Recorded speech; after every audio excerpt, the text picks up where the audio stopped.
The Giver, Chapter 11. The First Memory. Jonas felt nothing unusual at first. He felt only the light touch of the old man's hands on his back. He tried to relax to breathe evenly.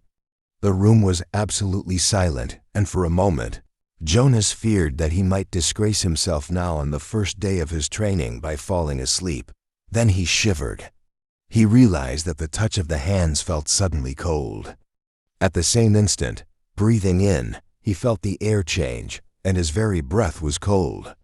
He licked his lips, and in doing so, his tongue touched to suddenly chilled air. It was very startling, but he was not at all frightened. Now he was filled with energy, and he breathed again, feeling the sharp intake of frigid air now too. He could feel cold air swirling around his entire body. He filtered blur against his hands where they lay at his sides and over his back. The touch of the man's hands seemed to have disappeared. Now he became aware of an entirely new sensation pinpricks know, because they were soft and without pain. Tiny, cold, feather-like feelings peppered his body and face. He put out his tongue again and caught one of the dots of cold upon it.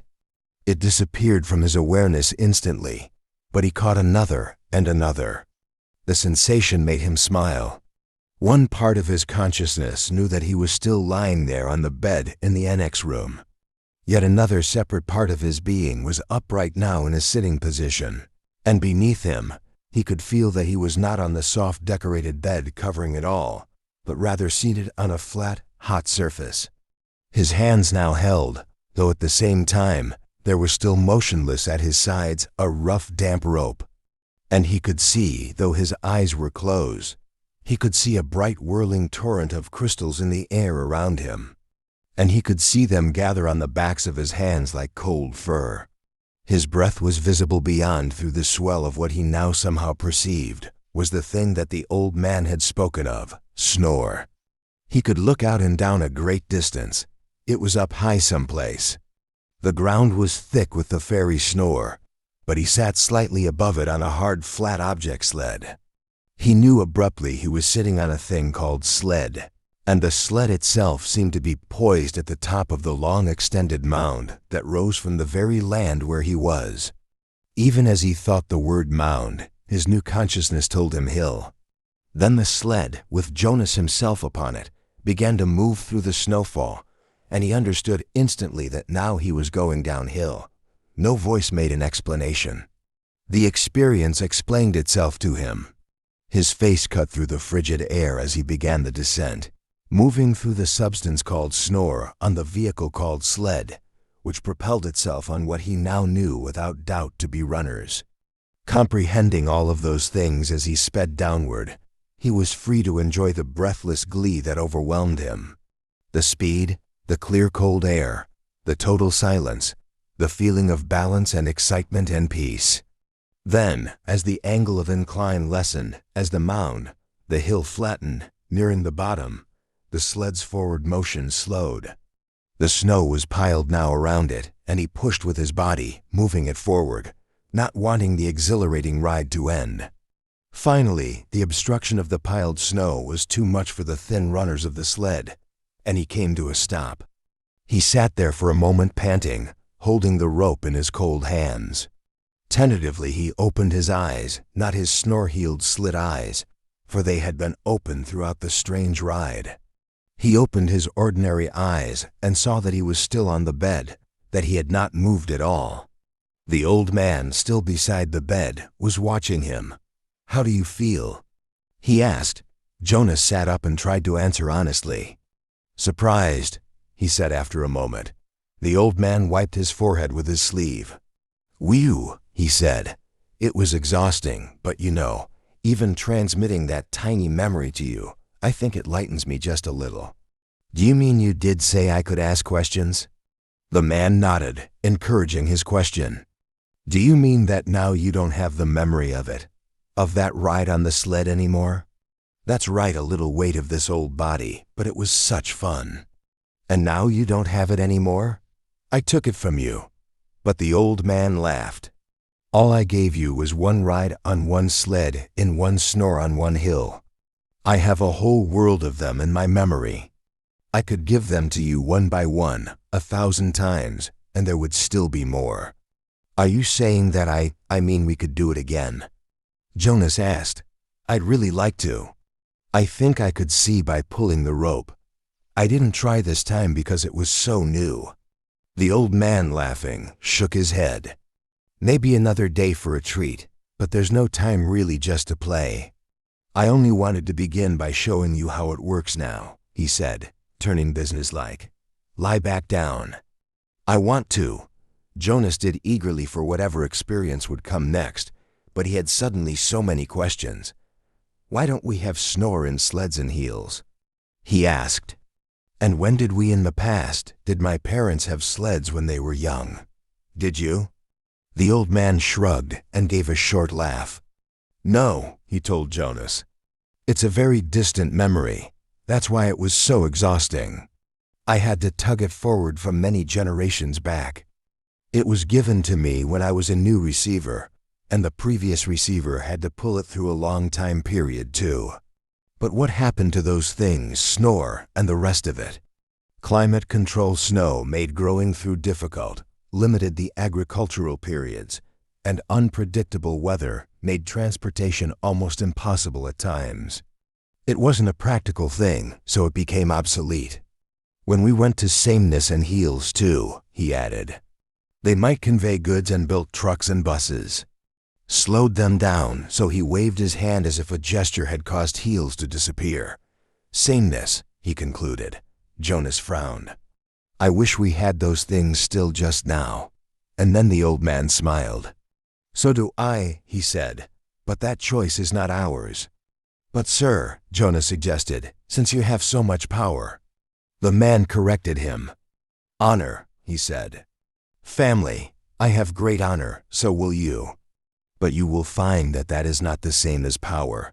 Lie quietly now. Since you've entered into the topic of climate, let me give you something else. And this time I'm not going to tell you the name of it, because I want to test the receiving. You should be able to perceive the name without being told.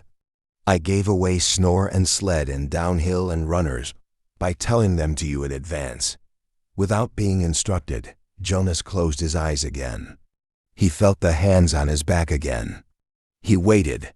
Now it came more quickly, the feelings. This time, the hands didn't become cold, but instead began to feel warm on his body. They moistened a little. The warmth spread, extending across his shoulders, up his neck, onto the side of his face. He could feel it through his clothes parts too, a pleasant, all-over sensation. And when he licked his lips this time, the air was hot and heavy. He didn't move. There was no sled. His posture didn't change. It was simply alone someplace outdoors, lying down, and the warmth came from far above. It was not as exciting as the ride through the snowy air, but it was pleasurable and comforting. Suddenly, he perceived the word for it, sunshine. He perceived that it came from the sky. And it came from the sky. That's right, the old man said. Just the way it used to be before sameness, before climate control, Jonas added. The man laughed. You received well and learned quickly. I'm very pleased with you. That's enough for today. I think we're off to a good start. There was a question bothering Jonas, so he said, The chief elder told me, she told everyone, and you told me too that it would be painful. So I was a little scared, but it didn't hurt at all. I really enjoyed it. He looked quizzically at the old man. The man sighed. I started you with memories of pleasure. My previous failure gave me the wisdom to do that. He took a few deep breaths. Jonas, he said, it will be painful, but it need not be painful yet. I'm brave, I really am. Jonas sat up a little straighter. The old man looked at him for a moment. He smiled. I can see that, he said. Well, since you asked the question, I think I have enough energy for one more transmission. Lie down once more. This will be the last today. Jonas obeyed cheerfully. He closed his eyes, waiting, and felt the hands again. Then he felt the warmth again, the sunshine again, coming from the sky of his other consciousness that was so new to him. As he lay basking in the wonderful warmth, he felt the passage of time.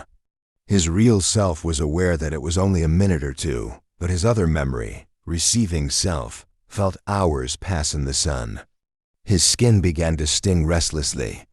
He moved one arm, bending it, and felt a sharp pain in the crease of his inner arm at the elbow.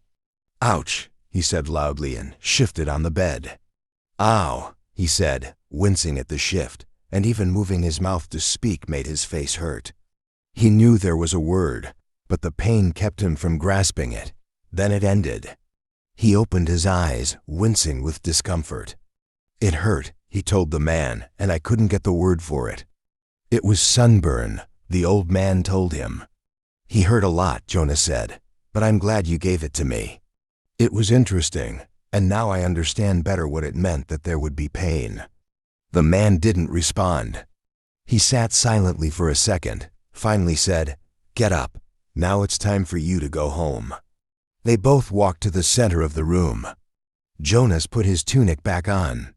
"Goodbye, sir," he said. "Thank you for my first day." The old man nodded to him. He looked drained and a little sad. "Sir," Jonas said shyly. "Yes, do you have a question?"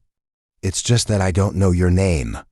I thought you were the receiver, but you say that now I am the receiver, so I don't know what to call you." The man had sat back down in his comfortable upholstered chair. He moved his shoulders around as if to ease away an aching sensation. He seemed terribly wary. "Call me the giver," he told Jonas. Chapter 11. The First Memory. Discussion. What is Jonas' reaction to receiving his first memory? Why is this moment significant? Written activity. Write a creative story, imagining you could experience a memory from the past. Describe the memory in detail.